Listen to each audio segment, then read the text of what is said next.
Dans notre rubrique spécialiste, nous allons vous donner quelques conseils de décoration pour améliorer les chambres de vos enfants. Une spécialiste est évidemment sur ce plateau. Bonjour Stéphanie Leclerc, rebonjour, parce Rebonjour. qu'on s'est vu tout à l'heure. Alors, vous êtes décoratrice d'intérieur, créatrice de décoquetterie, et c'est vrai que si on veut changer une pièce dans la maison, là on va parler vraiment de chambre d'enfant, mais si on veut changer une pièce, si on n'a pas trop d'idées, vous êtes là, vous arrivez, vous changez tout. Exactement, par le biais de Selon ce que les j'appelle... budgets, évidemment. Hein. Oui, évidemment, mais je fais des visites conseils et c'est un budget très raisonnable. Bon, on va commencer justement et on va regarder votre travail au quotidien.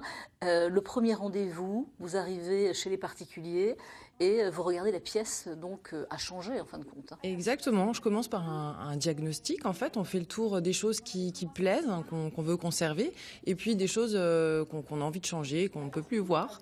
Et là, en l'occurrence, l'idée, c'est de faire une chambre pour une petite fille. Dans un style scandinave, sans pour autant changer tout le mobilier. On voulait simplement créer une nouvelle ambiance, mais en ne faisant pas des frais trop importants. Donc on a regardé pour choisir du papier peint, on en a sélectionné, de la peinture également. Et l'idée, c'était de mettre en valeur seulement certains pans de mur avec un papier peint un petit peu marqué, notamment l'alcôve où va se trouver le lit, et puis de repeindre des placards existants et aussi les meubles qui étaient là, qu'on ne veut pas changer, qu'on va simplement relooker. C'est-à-dire que vous leur demandez au début le budget aussi, ce qu'ils veulent changer, c'est juste la tapisserie, juste le sol, ou voilà, changer tous les meubles complètement. Exactement. Voilà. Et puis le thème aussi que l'enfant veut. Si la personne vous dit, bon, moi j'aimerais bien un vert, beau vert, et puis vous dites, oh non, ça va pas du tout dans le style, peut-être, vous arrivez à... Alors oui, effectivement, faut être un petit peu diplomate des fois, Oui.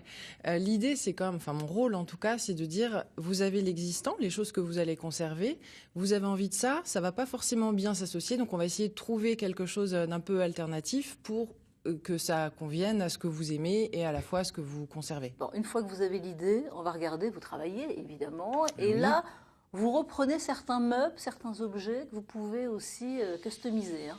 Oui, tout à fait. Alors là, on l'a fait ensemble avec le peintre hein, qui a quand même bien aidé. Oui. On commence par, on le voit ici, hein, comme tout meuble qu'on va customiser, par le poncer. Et ensuite, on met une couche d'après. En fait, c'est une couche d'accroche pour pouvoir ensuite repeindre le meuble.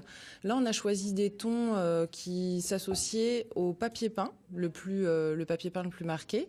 Donc, on a du gris, du rose, des choses assez claires, Et puis, du il y a gris des un peu petites plus foncé. poignées où ça personnalise aussi. Hein. Exactement, les poignées, c'est un petit élément déco qui coûte pas cher du tout et qui va complètement changer le style du mobilier. C'est-à-dire que oui, alors là, vous faites... Là, c'est le peintre qui est en action. Exactement. Mais on se dit, on en a marre carrément, on ne veut plus voir ces meubles, mais on peut complètement les transformer.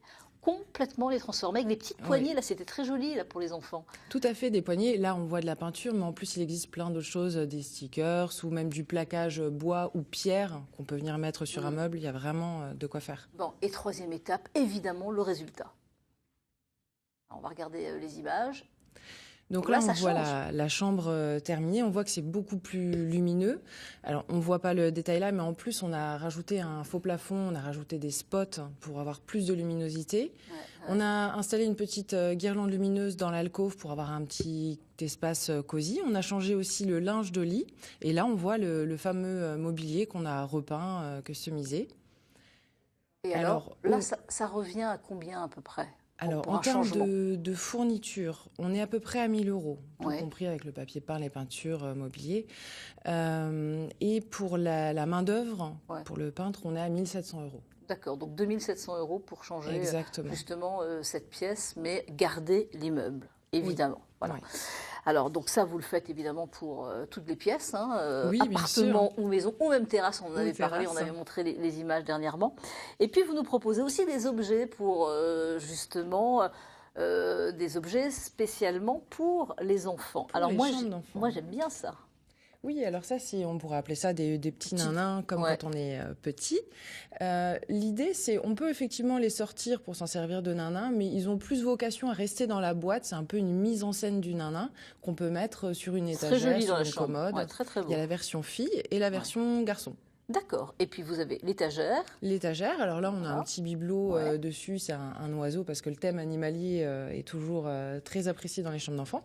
Mais on peut y mettre des livres, une petite Sûr. veilleuse, on peut mettre beaucoup de choses. Et puis, Et enfin, une horloge sur le thème animalier. Là on voit une chouette, ça existe aussi avec des cygnes, avec un chat, enfin différents animaux. Donc c'est mais en toujours noir et dans le blanc. style En noir et blanc. épuré. Tout ça c'est épuré, c'est vraiment dans Exactement. l'esprit Les scandinave. tarifs? On va de 11 € pour le petit oiseau, 54 € pour l'étagère. Les petites souris, c'est une vingtaine d'euros à peu près. Ouais. Et l'horloge, on est à 130 €. Merci pour ce choix, en tous les cas, cette sélection. Valérie. Merci à vous, Stéphanie Leclerc.